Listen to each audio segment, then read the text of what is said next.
We started the deal as Andersen employees, and then we finished the deal about a month later as EY employees. So it was a pretty interesting time, to say the least.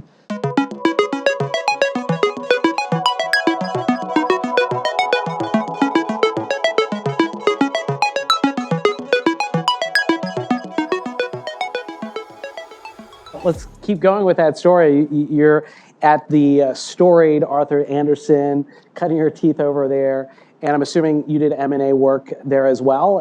And you kind of, what were those years that you were there? Because we had some fun years there too. I spent 2 years in the audit practice, and then I met my partner, Paul Eversano, who was a Andersen employee at the time, in the transaction advisory group there, and started to do M&A work. And I was at the firm from 96 to 2002. Unfortunately, May of 2002 when the firm went out of business. So right in the heart of the Enron situation.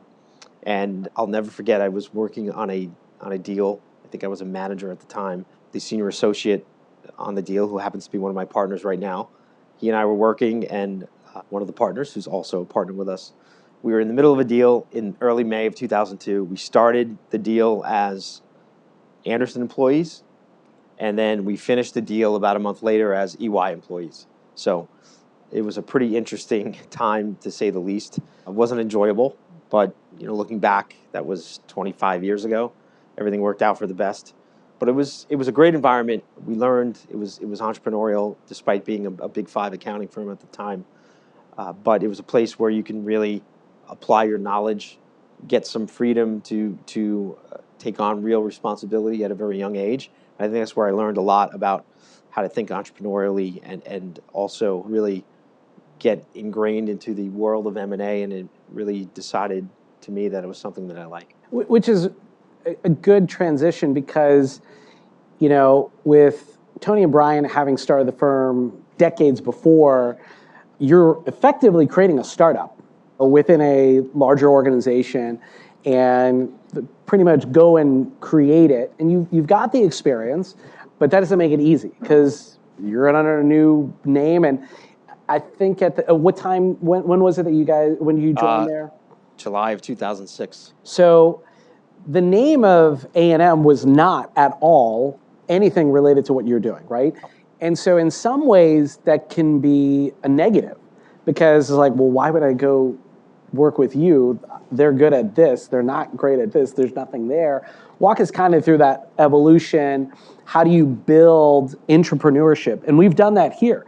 In fact, when we built Hive Financial Assets, the investment fund, the private credit fund, it was a birth from the core company. And as it has grown and matured, it's becoming its own organization, separate, but connected, affiliated, but separate from the rest of the technology side of the organization from that standpoint. So kind of give us how that evolution. Sure. So at the time, the firm was pretty much only restructuring. It had just gotten into some non-restructuring work, tax and corporate consulting. And then the private equity work was begun in 2006. If you're familiar with the world of private equity, we generally don't work on distressed deals. There's distressed private equity out there, but that wasn't our forte. So when you go into a room and pitch and get to meet a private equity fund, and the first thing you say is, oh, we're with Alvarez Marsal, they look at you at the time and said, well, we don't need restructuring work. And we said, well, no, we're not here to talk about restructuring work. We're getting into the business of mergers and acquisitions and performing financial due diligence. And our value prop was providing an integrated product across the transaction lifecycle, combining the financial due diligence skills that we had with the tax skill set that was just founded at A&M from mostly other Big Four, and combine that with A&M's operational heritage. So think of restructuring for healthy companies, operational improvement.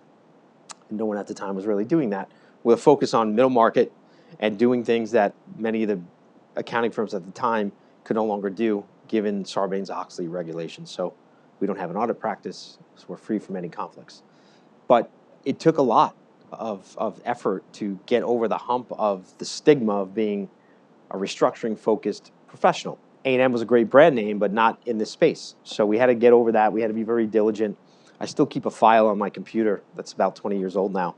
I think we had 54 meetings before we actually got our first piece of work. So we heard no 53 times. So you have to have a thick skin and maintain the belief that the strategy is powerful. We think it could work. We just have to keep at it. And it's going to take a little time. Now, looking back, it wasn't that much time, but when you're in it and you're starting, and a day goes by, a week goes by, a month goes by that you're not actually working and you're just meeting all these people, it feels like a lot longer. So you need to maintain that positivity, confidence in your business model, and just make sure that when you hear no, it doesn't discourage you, and you keep at it. And what really helped is we had the support of our two founders who believed in the business, took a long-term view, and knew that it'd probably be a couple of years before we really got up and running to any scale.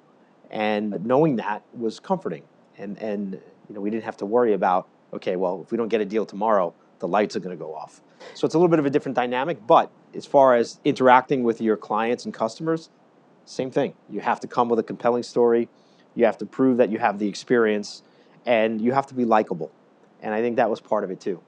So I can say that I've learned a lot over 20 years, and it's certainly not as difficult as it was back then, but the same concepts still apply.